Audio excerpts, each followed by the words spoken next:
আমার ঘরের খাবারে সবাইকে স্বাগত জানাচ্ছি। আজকে দুপুরের খাবারে যা যা রান্না করব সেই রান্নার ভিডিওটা আপনাদের সাথে শেয়ার করব। তো ঢেঁড়স কুচিয়ে নিয়েছি ভাজি করার জন্য, আর ডিম সিদ্ধ করে খোসা ছাড়িয়ে নিয়েছি, আলুও কেটে নিয়েছি ছোট ছোট টুকরা করে। এবারে কড়াইয়ে তেল দিয়ে সামান্য লবণ এবং হলুদ দিয়ে দিচ্ছি। ডিমটা আমি হালকা ভেজে নিব। তো ডিমটা আমি দিয়ে দিচ্ছি কড়ার মধ্যে।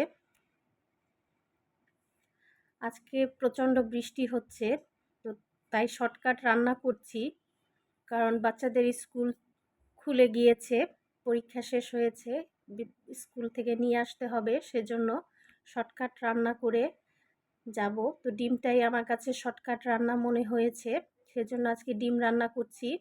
তো ডিম ভাজা হয়ে গিয়েছে, এবারে ডিম ভাজা তেলের মধ্যে দিয়ে দিচ্ছি 1 চিমটি জিরে, ছোট একটা এলাচ, দারচিনি 1 টুকরো, তেজপাতা।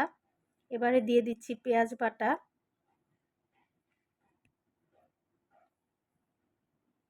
আদা বাটা, রসুন বাটা, লাল মরিচ বাটা, হলুদের গুঁড়ো, জিরের গুঁড়ো দিয়ে দিচ্ছি। দিয়ে মশলাটা ভালো করে কষিয়ে নিব।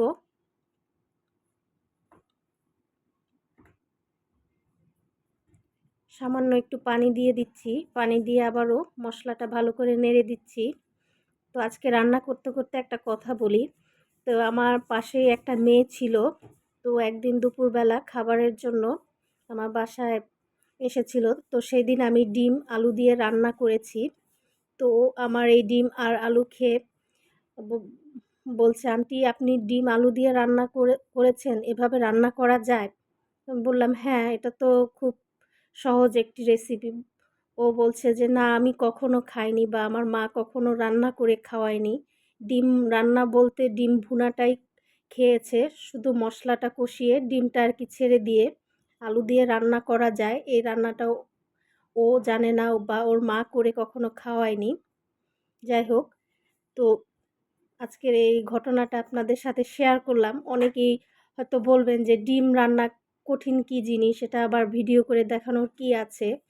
তো সেজন্য আর কি রান্নার ভিডিওটা করলাম এবং সাথে এই ঘটনাটা শেয়ার করলাম। তো আলু দিয়ে মশলাটা ভালো মতো কষিয়ে নিয়েছি, আমি স্বাদ মতো লবণও দিয়ে দিয়েছি।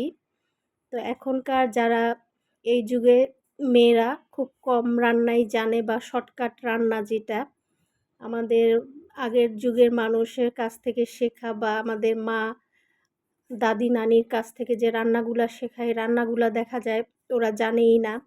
এমনকি ধরেন কিছু মশলা আছে সেগুলোর কথাও ওরা জানে না, চিনেই না, জানবে কিভাবে? তো আধুনিক রান্নার ভিড়ে দেখা যায় যে হারিয়ে যাওয়া রান্নাগুলো একদমই চলে গিয়েছে বা অনেকে ঝামেলার জন্য করতে চায় না।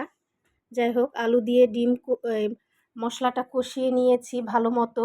এবারে আমি পানি দিয়ে দিব আলুটা সিদ্ধ হওয়ার জন্য এবং ঝোলটা হওয়ার জন্য। পানি দিয়ে নেড়ে দিলাম, এবার ঢেকে দিব কিছুক্ষণের জন্য। পানিটা যখন একদম ভালো মতো ফুটে উঠবে তখন ভেজে রাখা ডিমগুলো আমি এর মধ্যে দিয়ে দিব। কিছুক্ষণ পরে ঢাকনা খুলে আবারও নেড়ে দিচ্ছি। আলুটা সিদ্ধ হওয়া পর্যন্ত অপেক্ষা করব এবং ঝোলটা কিছুটা কমে আসা পর্যন্ত রান্নাটা করব। ঝোলটা প্রায় কমে এসেছে, আলুও সিদ্ধ হয়ে গিয়েছে। এবারে ভেজে রাখা জিরের গুঁড়ো দিয়ে আমি নামিয়ে নিব। তো রান্না হয়ে গেল ডিম আলুর তরকারি। এবার অন্য রান্নাটাও করে ফেলবো, ঢেঁড়স ভাজিটা। কড়াইয়ে তেল দিয়ে দিচ্ছি, এবার দিয়ে দিব পেঁয়াজ কুচি। পেঁয়াজটা দিয়ে নেড়ে দিচ্ছি। ঢেঁড়স ভাজিটা খুব সহজেই করা যায় আর খুব কম সময় হয়ে যায়। তা আমি শুকনো মরিচ দিয়ে দিলাম 2-3টা। এবার ভালো করে নেড়ে দিচ্ছি, পেঁয়াজটা হালকা করে ভেজে নিচ্ছি। পেঁয়াজটা যখন হালকা রং ধরবে তখন কুচানো ঢেঁড়সটা আমি এর মধ্যে দিয়ে দিচ্ছি স্বাদ মতো লবণ। এবার দিয়ে দিব হলুদের গুঁড়ো, দিয়ে ভালো করে নেড়ে দিব।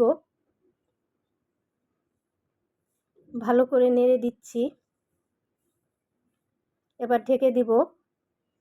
ঢেঁড়সে কোনো বাড়তি পানি দিতে হবে না, এভাবে ঢেকে অল্প আঁচে রান্না করলেই ঢ্যাঁড়সটা সিদ্ধ হয়ে যাবে। খুব সহজে রান্না করা যায় ঢ্যাঁড়স, খুব একটা সময় লাগে না। ঢাকনা খুলে নেড়ে দিচ্ছি, এভাবে বারবার ঢেকে দিব এবং ঢাকনা খুলে নেড়ে দিব, তাতেই ঢ্যাঁড়সটা সিদ্ধ হয়ে যাবে, খুব বেশি একটা সময় লাগবে না। তা আমি আবারও ঢাকনা খুলে নেড়ে দিচ্ছি, এভাবে বেশ কয়েকবার করব। আমার কাছে বেশ ভালোই লাগে ঢ্যাঁড়স ভাজি খেতে গরম ভাতের সাথে। ঢ্যাঁড়স ভাজি প্রায় হয়ে গিয়েছে, নামিয়ে নিচ্ছি। দেখেন কালারটাও কত সুন্দর রয়েছে, একটুও চেঞ্জ হয়নি। তো রান্না হয়ে গেল ঢ্যাঁড়স ভাজি আর ডিম আলুর তরকারি। রান্নার ভিডিওটি ভালো লেগে থাকলে অবশ্যই চ্যানেলটি সাবস্ক্রাইব করে পাশে থাকবেন। ধন্যবাদ সবাইকে, দেখা হবে আগামী ভিডিওতে। ভালো থাকবেন, সুস্থ থাকবেন।